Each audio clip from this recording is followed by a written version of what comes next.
My wife cheated, got pregnant, demanded divorce and alimony. I exposed her to her church, ruining her reputation and getting her expelled. Hello everyone, before we start today's video, I need your help. We've noticed that the channel is losing traction, and subscribing is one of the best ways you can help us. It's simple, free, and allows us to keep bringing you great content. Your support means everything to us. Let's keep this channel growing together. Thank you very much. Now, let's begin the video. So, since some of you have requested the complete tale, I guess I should start at the beginning. This is going to be long, but whatever. For the first 4 years of our marriage, my wife, I'll call her Jen, and I felt we were doing well. We met back in college. She was gorgeous as hell and seemed interested in my goals rather than just seeking a party person. I was working on my business degree while she studied education. We hit it off immediately. Following graduation, I embarked on my own consulting business. The first couple of years were sheer hell, working 80+ hour weeks, worrying about earning rent, the whole thing. But Jen was quite supportive back then. She would deliver me energy drinks at 2 a.m., give me encouraging speeches when clients ignored me while I was coding, all that girlfriend of the year stuff. She even recommended putting her teaching career on hold to help me build something amazing. It struck me as the most selfless act I'd ever witnessed. Looking back, I should have noticed the red flag waving directly in my face. We moved into a great house in a good neighborhood after my business started producing excellent money. Jen became obsessively connected with a local church. She began leading women's clubs, arranging charity activities, continuously posting Bible verses on Instagram, and preaching about family values and marriage sanctity. However, by the 4th year, things began to feel off. At first, there were little issues. She stopped inquiring about my day. Conversations that used to flow naturally were scripted, as if she was simply checking off boxes rather than genuinely listening. I'd ask easy questions like, "How was Bible study? Who showed up?" And she'd give vague, clipped responses, as if she was eager to shift the subject. What really surprised me was her sudden interest in our finances. Previously, she was pleased with having access to the credit cards and never inquired about the business. She suddenly wanted to know specific numbers. How much did we make last quarter? What's the business valued at now? Do we have assets I don't know about? At first, I assumed she was simply showing an interest, perhaps wanting to get further involved. Then I observed her taking pictures of the financial statements I had left out. One night, I discovered her looking through my office files while I was sleeping. "Just organizing," she said, although I noticed her reviewing documents on her phone. Things were gradually escalating, and I could feel the tension between us increasing by the day. Then her routine changed. Her routine became strange. Random late nights, weekend getaways that didn't add together. She'd leave the house wearing one clothing and return in another, dismissing it with a casual, "Oh, I spilled something." I noted one night how we hadn't spent much time together lately and how she seemed different. She rolled her eyes. "You're imagining things," she stated firmly, without looking at me. Then she suddenly became quite protective of her phone. She bought new, sexier clothes, but I never saw her wear them. She'd come back with claims that didn't fit, such as referencing restaurants in cities she'd never been to or having receipts for only one hotel room when she claimed to have gone with 4 ladies. I did not want to believe it. I assumed I was just worried as a result of my excessive workload. Then, one night, she arrived home late. Her hair was a little disheveled. Her makeup was smudgier than usual. And there was a faint, strange aroma on her, something harsh, like perfume. I didn't have any cologne. I asked casually at first. "Long night?" She hardly glanced at me as she kicked off her heels. "Yeah, Bible study ran late. Then we grabbed dinner. You know how it is." Except, I didn't. Bible study used to stop at 8 p.m., but suddenly she was walking in after midnight as if it were usual. "Smells like someone spilled cologne on you," I commented, watching her reaction. That's when her posture shifted, not guilty, but protective. She scoffed and crossed her arms. "You're seriously paying attention now? Maybe if you weren't always at the office, you'd actually know what's going on in my life." That was not an answer, it was a deflection. And it worked just as she intended, shifting the blame onto me. I could have pushed, but I did not. Because I already knew how this would turn out. If I accused her, she'd cry, alter the story, and blame me for being paranoid and inattentive. I wasn't going to let her distort the narrative, so I got smart about it. I began monitoring credit card statements. I checked her location history after she left her iPad unlocked. Pro tip: women never sign out of their accounts. And, sure enough, every Tuesday and Thursday afternoon, she spent exactly 2 to 3 hours at a different address in town. An apartment complex. On Thursday, I decided to leave work early. I parked across from the complex and waited. Sure enough, at 2 p.m., Jen drew back sharply. 10 minutes later, he parked next to her. Tall dude. Gym bro type. One of those tribal tattoos on his arm, so cliché. I snapped photos of them walking in together, all touchy-feely. Sitting in my car, seething, I saw my wife, the lady around whom I had constructed my entire world, walk into another man's apartment with the same flirtatious enthusiasm she used to have with me. My mind was screaming at me to storm up there and tear down the door. But I forced myself to stay put. Rage is loud. But what about revenge? Revenge is quiet. When she returned 2 hours later, I shot additional photos. I watched them kiss as if they had all the time in the world, and right then, something in me turned off. No more doubts. I had lost the woman I loved. The guy's name was Eric. I discovered this through her text conversations when she left her phone to shower one night. He worked at her church, possibly as a youth pastor. The irony was too thick. But I did not confront her immediately. Instead, I obtained more proof, including screenshots of texts, further images of their meetings, and hotel receipts from her purse. I even recorded a phone call in which she told Eric that she was about to leave me and that they would finally be together. The most painful thing, however, was not just the dishonesty. It was discovering how long she'd been plotting my ruin. I reviewed her text with Eric, and what I saw made me literally nauseous. This wasn't a random event. She had been planning for months. I'm waiting for the right moment. He's too busy with work to notice anything. Once I file, I'll push for alimony. He won't see it coming. She wasn't simply going to leave me. She was using me to fund her new life. She and her boyfriend chuckled about how she'd make a nice landing while leaving me high and dry. That's when I realized she wasn't simply walking away. I was making certain she left with nothing. I met with my business accountant after hours and kept it casual. Thinking about restructuring a few things, I reported. Over the next several weeks, I made certain financial decisions, including prepaying my office lease for a year, paying down business debts faster, and shifting my salary so that more money stayed in the firm rather than displaying as personal income. I invested in new equipment which I knew I'd need soon but didn't technically need right now. On paper, it appeared like my business was controlling cash flow. Nothing suspicious, just routine operations that, strangely, made me appear a lot less liquid. At the same time, I created a second personal account with another bank and began moving tiny amounts. Nothing crazy, just enough to make a cushion that she wouldn't have access to. Everything was legal and properly documented. I wasn't hiding money. I was simply making sure she didn't get more than she deserved. And then, unexpectedly, she did me a favor. On a random Tuesday, she decided to blow it all up herself. When I got home from work, she was sitting on our couch with this bizarre, pleased expression on her face. "Mike," she said in a phony kind tone. "We need to talk." I knew what was about to happen but pretended not to know. "What's up?" "I'm pregnant." We hadn't been dating in months, so unless she was carrying baby Jesus 2.0, this wasn't mine. Before I could respond, she twisted the knife. "But it's not yours. I've been seeing someone else. I want a divorce." She stated it as if she were ordering takeout. There is no guilt. Without hesitation.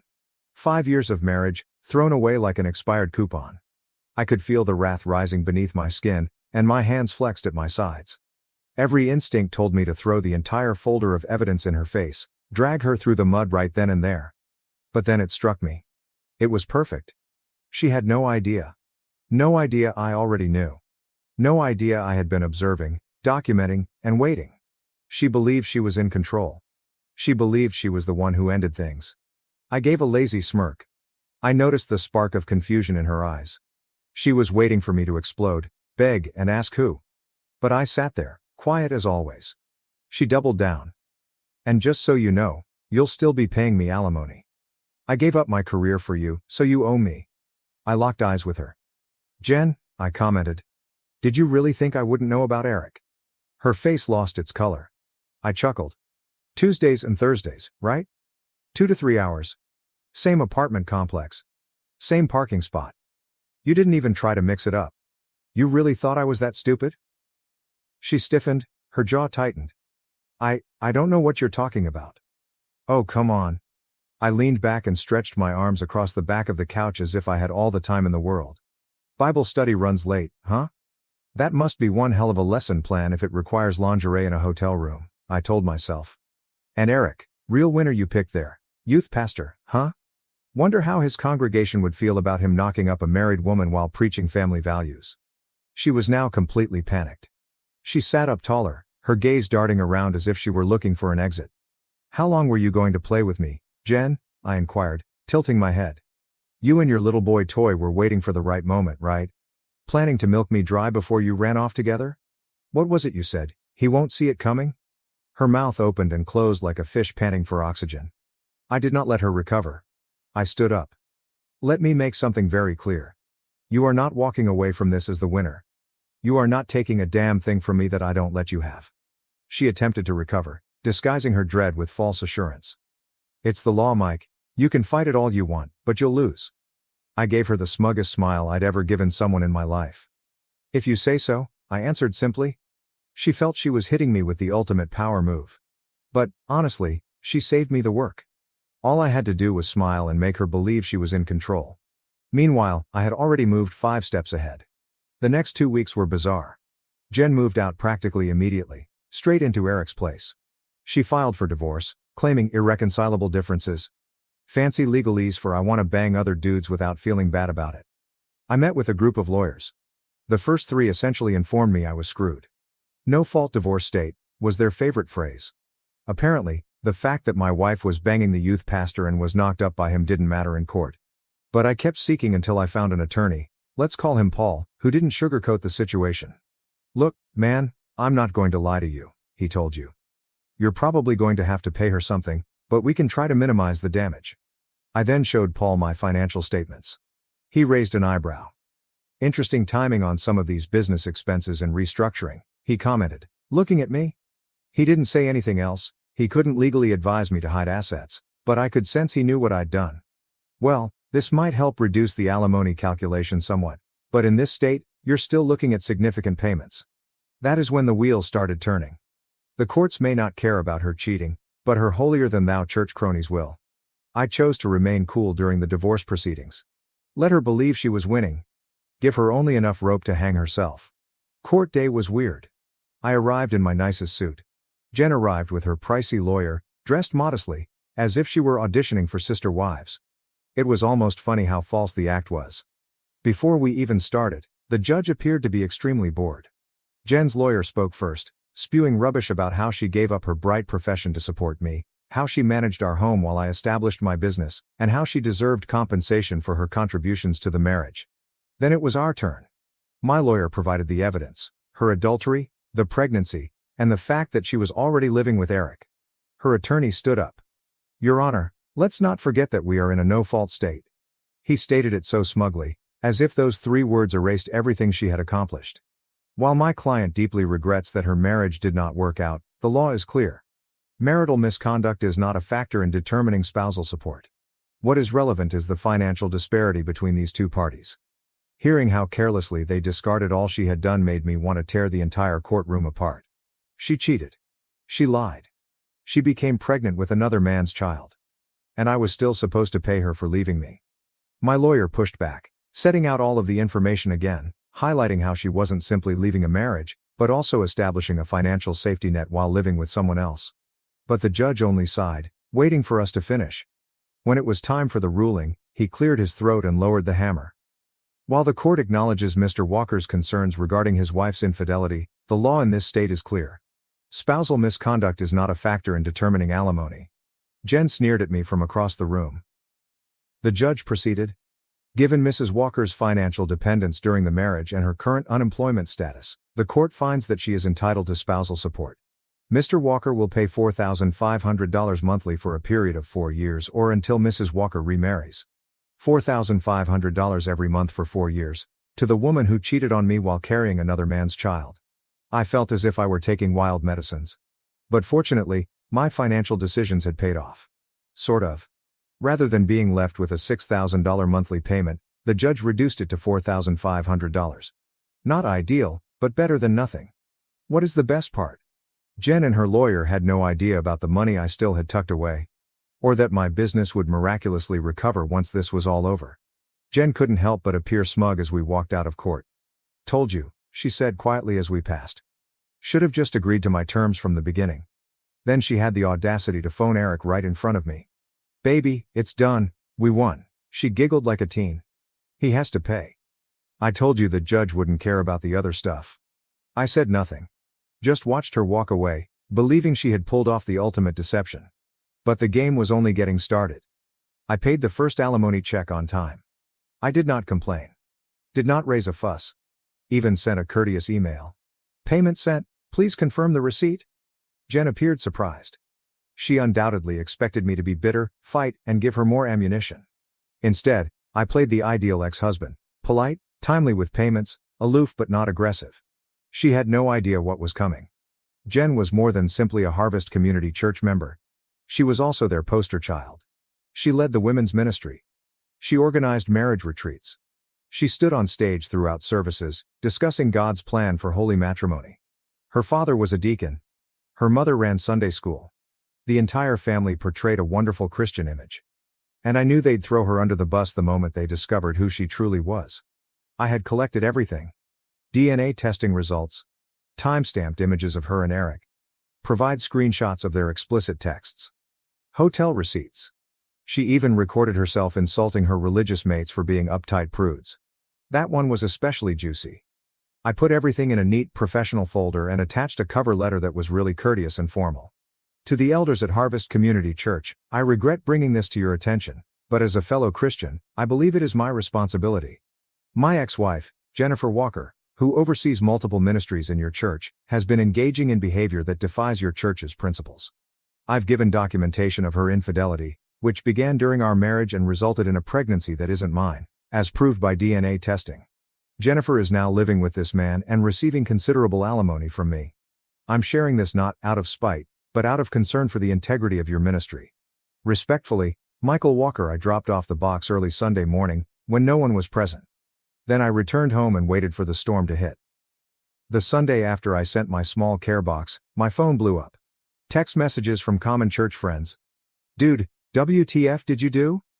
Pastor just called an emergency elder meeting before service. Jen is losing it. I simply turned off my phone and went back to sleep. It felt fantastic, not going to lie. Later that afternoon, I received a voicemail from Jen. She was shouting so loudly that I had to hold the phone away from my ear. You absolute piece of, how could you do this to me? They kicked me out of the women's ministry. My dad won't even look at me. You've ruined everything. I deleted it without phoning back. I don't need that negativity in my life. More messages arrived throughout the week, each more urgent than the last. Her church friends ignored her. Her parents were taking time to pray about the matter, which is church talk for we're disappointed in you. The Christian school where she volunteered begged her not to return. Even Eric was getting cold feet. Apparently, he did not sign up for all of this turmoil. He thought he was receiving a lovely woman and a solid alimony payment. Instead, he became a social outcast, with a baby on the way and a lot of baggage. By Friday, he had kicked her out of his flat. So much for pure love, right? Jen was summoned to a formal disciplinary hearing with the church elders 1 week after I dropped my evidence. I know because she called me, sobbing. Mike, please, they're going to publicly discipline me, she screamed. Do you know what that means? They'll announce it to the entire congregation. Everyone will know. They already know, Jen, I replied bluntly. That's kind of how church gossip works. My dad might lose his position over this. My family has been at Harvest for 3 generations. Should have thought about that before you fucked the youth pastor. She fell silent for a second. Then, in a soft voice, he's not talking to me anymore. Who? Your dad? No. Eric. He said this is too much drama, that I misled him about the divorce being clean and simple. I couldn't help laughing. So your soulmate bailed the second things got tough? Shocking. I have nowhere to go, Mike. My parents won't let me stay with them. None of my friends are returning my calls. Sounds like a personal problem. Can I come home? Just until I figure things out. This woman has an incredible amount of courage. It's not your home anymore, Jen. You gave that up when you decided to cheat. She began crying again, big, theatrical sobs. What am I supposed to do? Get a hotel. You've got alimony money coming in, figure it out. Then I hung up. Cold? Maybe. But after what she pulled, my sympathy tank was completely empty. The church hearing took place Wednesday night. By Thursday morning, the news had spread throughout the neighborhood. Jen had been formally identified as an adulteress and dismissed from all church responsibilities. The preacher even preached an entire sermon about the sacredness of marriage and the consequences of sin, never mentioning Jen specifically but making it abundantly clear who he was referring to. Her parents took a break from church leadership. Her sister postponed her wedding, which was due to take place at harvest. The entire family was essentially in exile. And Eric? He'd already requested a transfer to another church site in a faraway state, leaving Jen pregnant and alone. I remained on the sidelines throughout. I did not have to lift a finger. The community she admired most had done all of the difficult lifting for me. Small religious communities are tied to everything. Jen's church collapse set off a chain reaction that I could not have predicted better. First, the private Christian school where she worked part-time experienced budget constraints and canceled her position. The principal couldn't even look her in the eyes when he told her. Then, her volunteer gigs began to dry up. The Crisis Pregnancy Center, where she counseled young women, determined that her current circumstances made her a bad role model. The organization where she conducted donation drives informed her that they are restructuring their volunteer program. Every aspect of her identity was gradually chipped away. And I just kept paying the alimony check every month, on schedule. 3 weeks after the church controversy surfaced, I received a text from our former neighbor. Jen's living in her car in the Walmart parking lot. I did not respond. But later that night, I drove past. Sure enough, Hero Honda was parked in the far corner of the lot. I could see her silhouette in the driver's seat, lit by her phone screen. The following day, she called me again. I lost my job, she explained. Her voice was flat, no tears this time, just a hollow defeat. That sucks. The baby's due in 5 months. No one will hire me. My parents still won't talk to me. I said nothing. I've been sleeping in my car, she eventually acknowledged. I can't afford both a car payment and an apartment on just the alimony. Sounds like poor financial planning. She breathed sharply. Is this what you wanted? To see me completely destroyed? I considered it for a second. You know what? Yeah. Pretty much. I was stupid. I made a mistake. I never meant to hurt you. I shut her off. I don't care. She swallowed back a sob. I just wanted to say I'm sorry. I smirked. Cool, good luck with your new life. And that's when I decided to play my last card. It's time to terminate this on my terms. Actually, I added, keeping my tone casual. I might have a solution that works for both of us. What kind of solution? Jen inquired, suddenly attentive. I could almost sense the anguish in her voice. I'm getting tired of writing these monthly checks, I added casually. And my business is expanding. I'm looking at opening an office in Singapore. Might move there for a while? What does that have to do with me? Well, international alimony enforcement is complicated. I waited to let it sink in. And I've been talking to a new lawyer who thinks we might have grounds to revisit the settlement, based on some creative interpretations of the law. Of course, that was complete crap. But Jen didn't realize it, and she was in no position to dispute me. What are you saying? She inquired. Her voice sounded panicked. I'm saying I'd like to buy you out. One lump sum payment instead of monthly alimony for the next 4 years. She remained silent as she considered the situation. How much? She finally inquired. $90,000. Cash. Tax-free. You sign a document releasing me from all future obligations, and the money's yours today. Jen had no idea I could afford that lump sum simply. The actions I made earlier had saved a large portion of my money, and my business was already recovering. She and her lawyer never discovered half of what I had. To her, $90,000 felt like a lifeline, but in reality, it was less than half of what I'd give her over the entire alimony period. A huge reduction. However, for someone living in their car, pregnant and broke, that probably sounded like winning the lottery. I don't know, she said. My lawyer said. Your lawyer isn't sleeping in a Walmart parking lot, I told him. And this offer expires in 24 hours. After that, I start the process to challenge the alimony ruling, and you get nothing while we battle it out in court for the next year or two. More silence. I could almost hear the wheels moving in her mind. Can I think about it? Sure, you've got until this time tomorrow. Then, I'm moving forward with the challenge. I hung up without waiting for an answer. She called again 2 hours later. I'll take it, she replied gently. Smart choice. I'll have the paperwork ready in the morning. Meet me at my lawyer's office at 9 a.m. Mike. Her voice sounded tiny. Thank you? I nearly laughed. Don't thank me, Jen. This isn't mercy, it's business. The following morning, she arrived at the lawyer's office looking like pure hell. She had dark circles under her eyes, her hair was unkempt, and she was dressed in the same clothes I had seen through the car window. My lawyer had the documentation ready, a full release of all future alimony obligations in exchange for a one-time payment. I had already prepared the cashier's check. Jen had barely read the contracts before signing. When my lawyer slid the check across the table, her hands trembled as she took it. "So, that's it?" she inquired. "We're done?" I nodded. "Completely done. I don't ever want to hear from you again." She appeared to want to say something more, but instead she simply nodded and walked out. As the door shut behind her, my lawyer shook his head. "You know, most guys in your position wouldn't have offered her anything." I informed him, it was worth 90 grand to be free of her forever. And I intended it. The monthly payments didn't damage me financially, but they were a continual reminder of how she had duped me. I was now entirely cut loose. I'm free to move on, without her shadow hanging over me. Besides, I knew Jen. She'd spend that money in 6 months, tops. Then she would have nothing. No alimony. No job prospects. No backup plan. Meanwhile, I would be establishing my empire, living my best life, and never looking back. Around 6 months later, I ran into her at a gas station.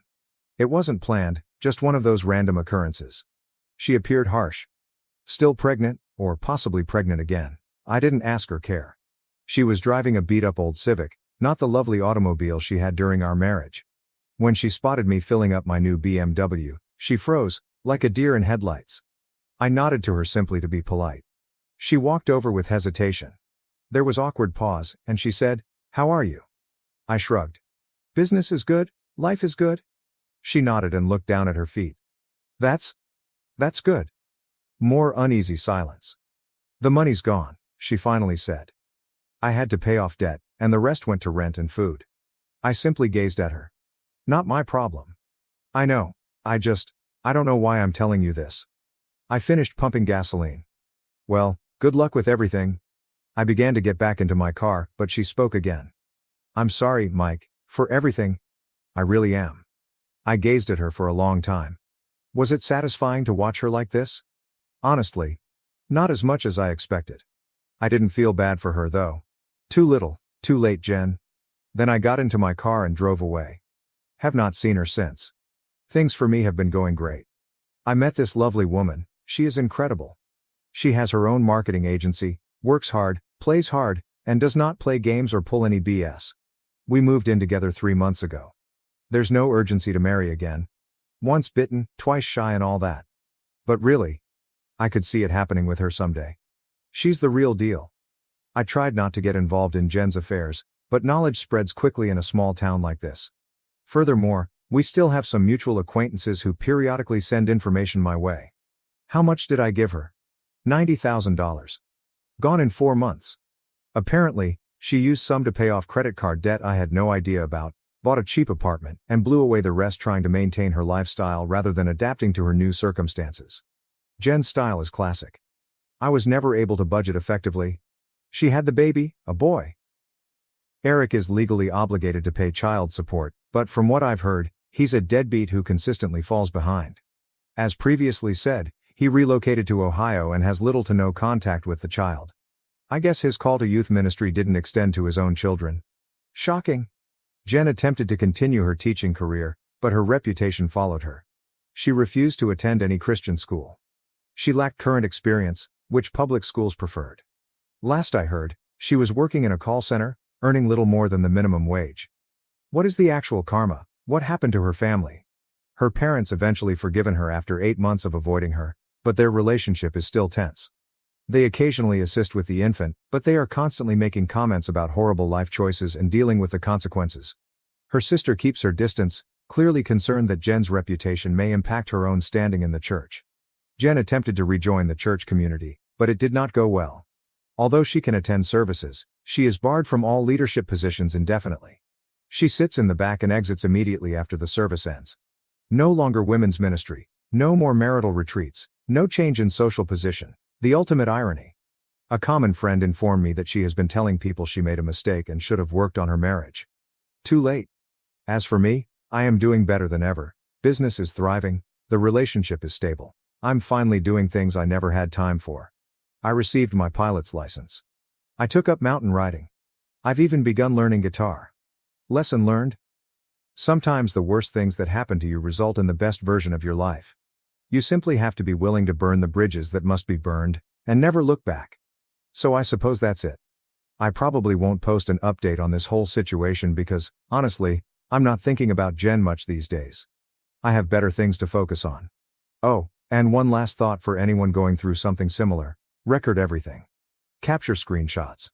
Save text. Gather evidence. It may not be useful in court, no-fault divorce laws and all, but knowledge is power. And you never know when you might need that power. Goodbye, Reddit. Thank you for watching. If you haven't subscribed yet, please do so and hit the notification bell to stay updated with more shocking real-life stories happening around you.